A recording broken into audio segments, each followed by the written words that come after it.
Hey, good evening and welcome to the show where tonight we have a bona fide Italy expert that's going to talk all things Rome and the Amalfi Coast and group travel. Good evening and welcome to Let's Talk Travel with George and Deanna.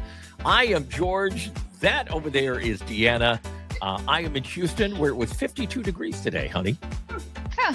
Funny, it wasn't 52 here. It was 11. We had 11 degrees. 11. I know. There's so many people that are watching tonight. By the way, just drop in the comments what your temperature was today and let us know where you're watching. We always love interacting with you. But man, it's been a rough week since we last talked in the weather department. And in some parts of the country, it looks like it's going to be another wintry weekend. So we won't be meteorologists tonight. We're going to kind of stick with things that we know about, and that is travel. And we have three of the biggest items in travel news coming up in just a very few minutes. But first, let's talk about the fact that this Saturday, Deanna, is the deadline to sign up for our trip to go to the Canadian Rockies. We can talk about glaciers. We can talk about glaciers and ice and snow. Oh, wait. This is in the summertime. Not what's happening in Louisville. Right? We're talking about what's going on. Actually, the perfect time to see the glacier and mountains and snow and all that is when you can go back to the hotel and have this view. This actually is a picture taken by one of our followers. Cooper Wade sent that picture in to me. He and his wife visited the wonderful Rockies and Lake Louise and Banff, which is where we're going to. And this Saturday is the deadline. That means that all the rooms that we're holding, we have to send back to Colette. And that's the end of the special pricing that we get to offer. So if you're thinking about it, this is not a sales pitch, I swear. It's Saturday. That's the deadline that you got to be on. So, and you love Banff, Lake Louise. I mean, we've been there before. It is absolutely gorgeous. Yep. As a kid, we spent a lot of time headed up there. As a matter of fact, I think the first time you traveled with me and my parents, we went through there. I believe that's right. Yeah, I believe you're right. Yeah, absolutely. Right. And by the way, I want to welcome aboard. This last 7 days has been crazy. Oh We've had Allison Galen, who signed up for the Canadian Rockies, Beth and Jim, who signed up for the Canadian Rockies. First-time travelers, both of those groups with us. We appreciate you all coming along. Jerry and Susie, who went to the Christmas markets with us. They signed up for the Canadian Rockies trip. And Brianna and Jeff, we want to say thank you so much for signing up. We even had folks signing up for an Iceland trip, which we'll talk about later. But hey, Jesse, thanks for signing up. We're glad you're going along with us to Iceland. All right. So let's talk a little travel news tonight. This is where we always talk about the things that people are going to need to know about as they travel about. We call it our travel headlines. Travel headline news. The first, you'll love this, touchless ID. I know you love giving up all your data, all your facial recognition stuff. TSA is moving to a touchless ID system.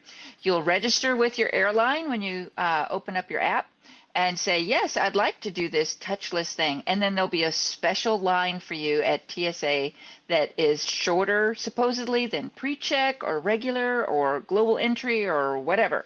You'll who can use? I mean, anybody can use this. Who can use it? Anybody can use it. Anybody can use it. You put your passport information in. You'll have to register. You have to have the known traveler number. You register through your airline. So if you're on United, check out the United app. If you're on Delta, use the Delta app. When you get to the airport, you'll say, yes, I want to do that. Your mobile boarding pass will have a special little icon on it that is a little picture of your face. Then you go up to this cool empty line and it breeze right through. So, yeah. It better be cool and empty. The question I have, is it live and can I try it when I fly from Houston in a couple of weeks? It's not in Houston yet. They're rolling it out. There's about 20 airports now, and it is supposed to roll out throughout the year. So every couple of months, they'll add some new airports to it. It's not currently in Houston, but it's in Newark and LaGuardia. It's in Chicago, O'Hare. It's out in LAX. I think it's in Denver and Atlanta as well. So yeah, they're rolling it out some of the bigger. concerns about privacy. That's one of the things, that I'm always a stickler about. I love convenience, but I love keeping my Right. information Right. private. And boy, that's always a battle when you fly. Well, you've already given it up for your I know. passport. I know. I know. I You know, know. they've already Yeah. got your picture. And this really dovetails nicely. United's going with their touchless entry as well. So when you board a plane at some of the bigger airports, you just walk up to the camera, it screens you, and you get right on. So Oh, they've wow. already Okay. got your information. So this is just Okay. like hopefully make it a smoother entry through the airport and on your airplane. Okay, I kind of like this. I really do. The pre-check global entry people. I think it's something you'll want to check out. Check on Right, your app, as Deanna said, and you can sign up for it there. Next right. in our travel news tonight Ah, is something called, and this is so silly, no, micro it's not silly. vacations. It It's is awesome. what it I love it. microcations is nothing but a buzzword they're trying to create. Well, maybe, but I still want to Okay, do it. I okay, still want to do it. So this is a shorter trip, like 3 or 4 days, maybe around a holiday, or you have a couple days off from work or whatever, and you intentionally go someplace that's easy and quick to get to, and you spend a little more on yourself. You maybe spend in a very nice hotel or go to the spa there, and you do just some quick hits. It's the luxury, just a quick taste of vacation. But yeah, but I'm all but up but for it. I'm ready to go. Yeah, but hang on. Didn't we just call this a long weekend away? I mean, why do they call it a Well, microcation or whatever? I I guess guess because I was just going to say, I think the emphasis on a long weekend away is like, oh, you're going to go to a cute Airbnb and you're just going to lay around and blah blah blah. This is you're intentionally going someplace and you're going to just hit those high notes. If you go to New York, you're going to hit the World Trade Center. You're going to see the Statue of Liberty. You're going to dine out at a fantastic restaurant, maybe a Broadway show, and come home, and that's it. okay. You're not going to do everything. You're not High going to impact, high quick impact. getaway kind of thing. Luxury, Yeah. spas, nice. Let's go to our next item in travel news tonight, and that is something that kind of goes along with that. It's called slow travel. Tell me about Okay, slow travel. this is the opposite of your microcation. So just think of what would be the opposite. Okay. This is slowing down. This is intentional travel. This is going somewhere and really immersing yourself in the culture and the history and the food and really seeing how people do things in other places. You might go to a you might go to a town off the coast of Amalfi, say, and stay there for the whole week and just explore that one little town I and its see. little area. You're very intentional about it. It's about making connections and more meaningful travel. So, it's not the quick Hmm. hit. You're not trying to see everything. You're trying to slow down and really immerse yourself in that area. So, I'm up for it. Right. Let's go. But it's more about the pace. It's more about the Right. pace of the trip than it is about where you're going, right? Right, right. It's intentional travel. It's about really trying to make those connections and really learn about where you are. Okay. All right. That wraps that up for our travel news tonight and gets us to our guest. I told you we had an expert on Italy on the show tonight, and she is our expert. We leaned on her so hard when we were on our trip to Rome and the Amalfi Coast. She has been in the business for 21 years. Her name is Cristina Lambathakis, and she was our tour guide, and she is our guest tonight on the Lindsay Adventures guest line with travel expertise. Cristina was our guide in Italy when we took a group of 30 folks to Rome and the Amalfi Coast, and she is one of our favorite people that we've traveled with. And Cristina, first, I welcome you here, and I appreciate you taking time to be here. Tell us a little bit about how you got started and how long you've been doing like group tour leading or tour managing. Okay, so it's been thank you, George, for all the compliments, first of all. It's been quite a while now. I think it's 21 years now. So I started by chance, actually. I was a bartender before becoming a tour manager. And one traveling every now and then. He was going to France, he was going to England, and then he was coming back, and then he was in Florence. And then, so I was curious. I went like, what are you doing? I mean, you seem to travel so much. So he told me, with another company I work for, because we tour managers are actually freelance. So we work for different companies, most of us at least. And so this is how I started. And I always wanted to have a job that allowed me to travel, to meet people, speaking people, and to see beautiful places. So I'm still here doing this and enjoying this.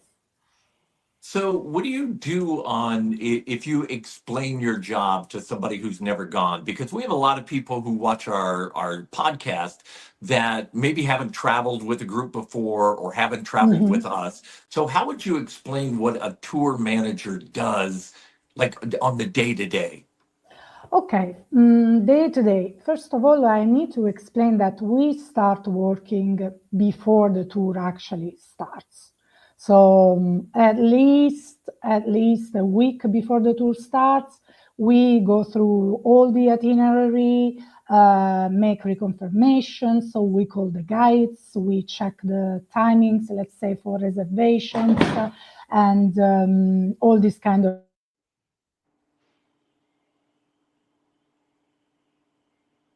list of people, possible, requests like for special diets or things like this. Also, in tourist business, things change very frequently. So regulations, drop-off points for buses. So we do a lot of research. During the tour, once the group is here, then what we do is, of course, we are with the group during the day. And one of the most asked questions is, what are you doing during our free time? No, it's not that I'm sitting at the bar enjoying a glass of wine. Sometimes when we are lucky enough, we do that also. But most of the time we check that everything is okay, everything will go as planned. Sometimes if there are little disruptions, then we need to, find a plan B so that the group enjoys the tour, whatever happens. And of course, we call the guides. We have many emails to send even during the day. So I check what's going on the following day, and in the morning again I check. And also what we do is basically we try to foresee possible problems or change of itinerary. Let's say there's a big storm coming, rearrange things. And by the way, Cristina is in Italy tonight, so we are kind of using her evening time. This would be her free time that we're cutting into. Deanna, you had something you wanted to ask her about first-time travelers. Is there something that you found that really helps first-timers prepare? I mean, someone's going to take their first big international trip and come over to Rome, and you're their tour manager. What should they do before they get on the plane? Is there something they should do at home? Is there any kind of tips or anything they should do or learn? A good research about the places that they are going to visit is a good idea, because sometimes, especially on organized tours, it is true that you are in our hands, basically. So you can totally relax, and the tour manager is going to think about most of the things. But then to be prepared about the culture a little bit, because everything else we're going to explain and to show you, but to know where you're going. Also, choosing the tour in the best way. So during an organized tour, there are a lot of activities that are organized. Okay, so we do them together, but choose a few things that you do researches, a few things that you will like to do on your own, because time on your own during a group tour is fundamental. Because sometimes people overload their expectations, and what they plan to see. So don't overload, especially if it's your first time. Choose a few things, special things that maybe you saw on the internet that are not part of the itinerary. And then when you come here, ask me or your tour manager, I would love to see this. When do you think it's possible for me to go there? So just a few things, only guided in this experience, but you can make your own choices somehow. I think the biggest thing that you can have, the biggest thing that you can travel with is an attitude of flexibility. Because Yes, absolutely. it can change. Weather can change, Yes, whether you can go on the steps of the Colosseum or not. You know what I mean? I mean, it can Right. change so much that you have to be a little bit flexible and not get locked into, I thought at 10 o'clock we were going to be here, and by 10:15 we'd be exactly. here, and so on. Yeah. Right. So Yes, yes, flexibility I is always a agree. good thing. So yes, Yeah. the risk, don't pack too much things in your suitcase. It's another thing. Also, leave a little space for souvenirs and shopping, especially when you come to Italy.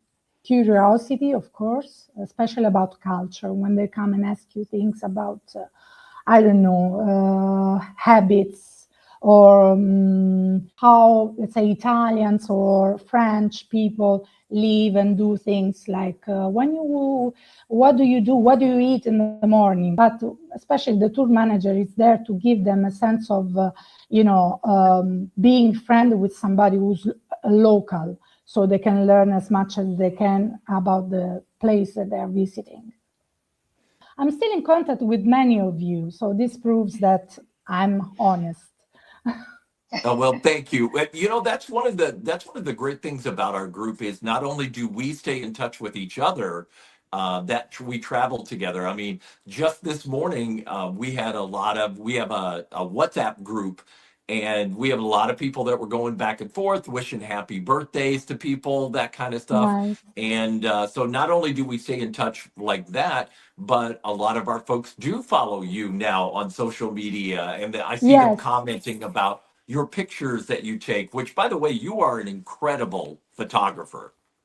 You think so? I don't know. Well, people sometimes tell me, well, I'm using a very cheap phone to take my pictures. Maybe one day I will, improve a little bit my devices.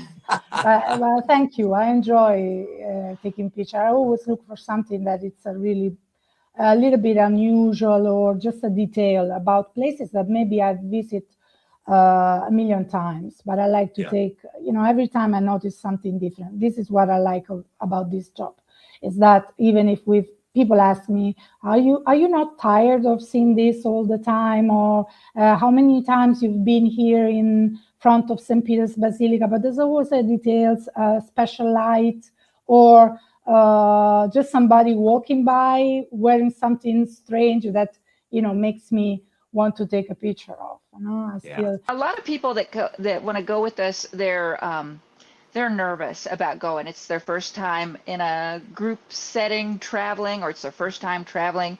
Do you have any advice for those first time people who are so nervous about the whole thing? I mean, to go a little bit out of the comfort zone, for sure, because you have to.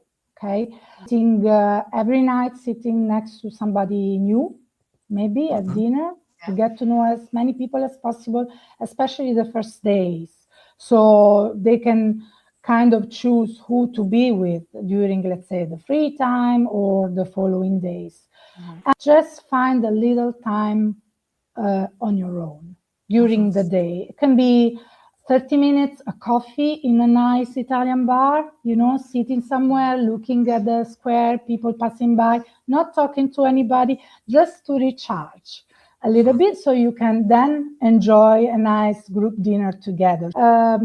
I've seen a lot of happy people, especially women, because women happen to be those that travel solo the most.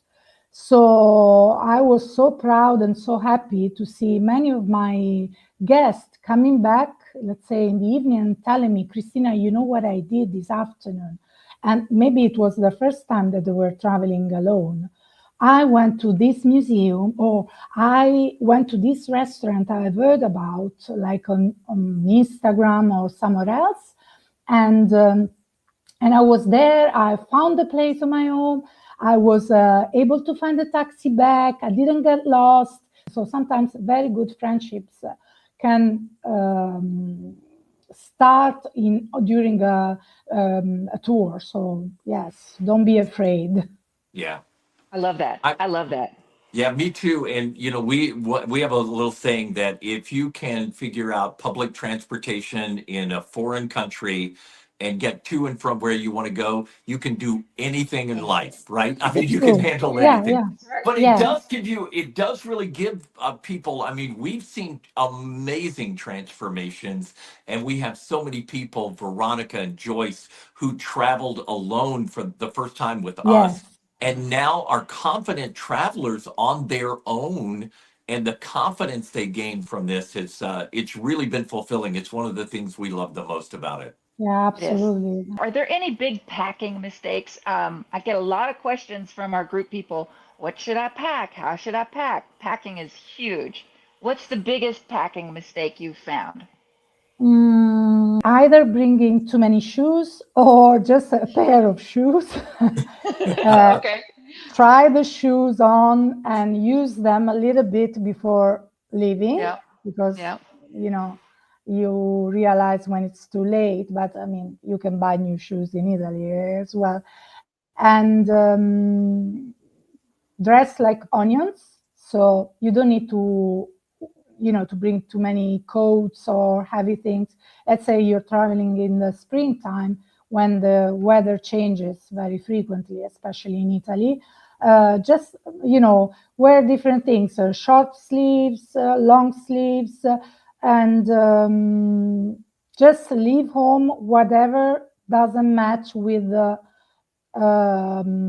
at least a couple of things, so you can rearrange what you want to wear every day. You don't have to stick to the plan that you did when you were packing.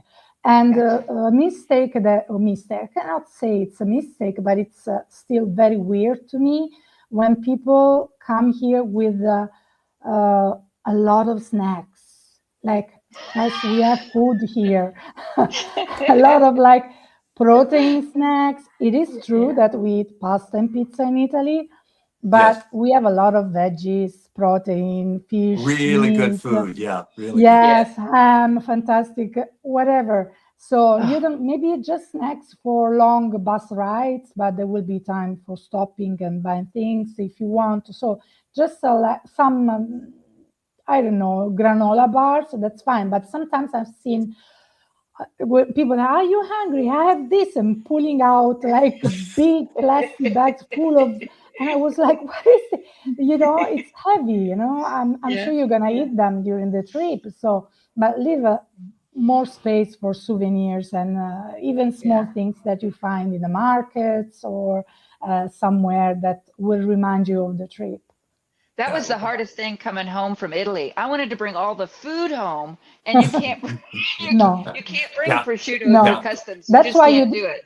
Yeah, that's why you shouldn't bring snacks, so you can That's right. taste all the food you want, and there's time to be on a diet when you go back home. Yeah. Right. Yeah. Cristina, we have absolutely loved the time that we've had with you. And as we wrap up, I have just a couple of questions left before Sure. we wrap things up. Number one, you've done tour managing, you said, for 21 years now, Yes. which you must have started when you were 4, is all I can Yeah, think. thank you. Come on. But is there one place that if somebody came up to you today and said, here is a ticket, you can go anywhere in the world, what's that one place that Cristina would go back to? St. Petersburg, Russia. Ah, Okay. Fantastic. it's on my bucket Wonderful list. city. This is not the Yeah. right time. I'm not going to talk about it, but it's a wonderful, wonderful city. Yes. And then the last question I have for you is, after managing all the trips you've had and putting up with groups like ours and people like me trying to steal your microphone on the bus, what still excites you about travel? What still excites you about doing this job? The people. Yeah. For sure, the people. If I think about all the people I'm still in touch with after 20 years, people I've seen, getting degrees, getting married, having children, grandchildren, fantastic things. So mostly the people.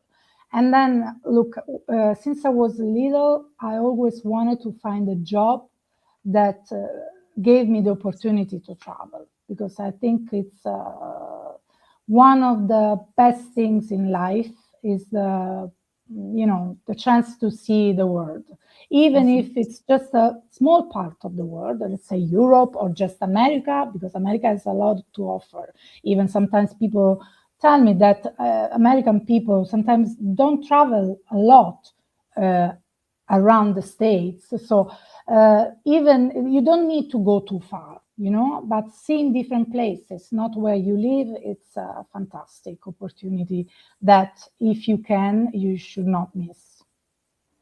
I love Absolutely. that. Absolutely.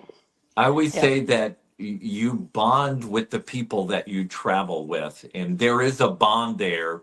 And also, it's one of those things that lasts for years. So I'm sure you have some wonderful friendships that you've struck up over the years. Yes, so, Cristina, I just want to acknowledge you for what you do, how well you do it, and for taking time to be on with us on our podcast. And let's talk traveling. My pleasure. Thank you so much. I hope to see you again soon. We will see you again soon. We will be back. Absolutely.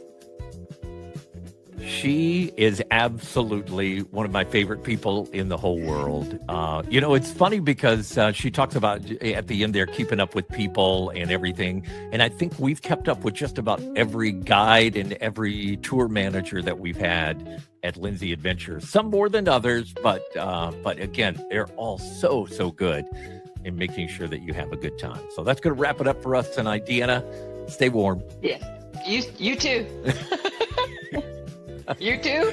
Thanks. Actually, Houston's going to be really nice the rest of the week. So I just didn't want to bring it up with you stuck in Louisville where it's 11 degrees and snowy. So don't forget, follow us on Facebook. Click the follow button there. Follow us on Instagram. We're now on TikTok.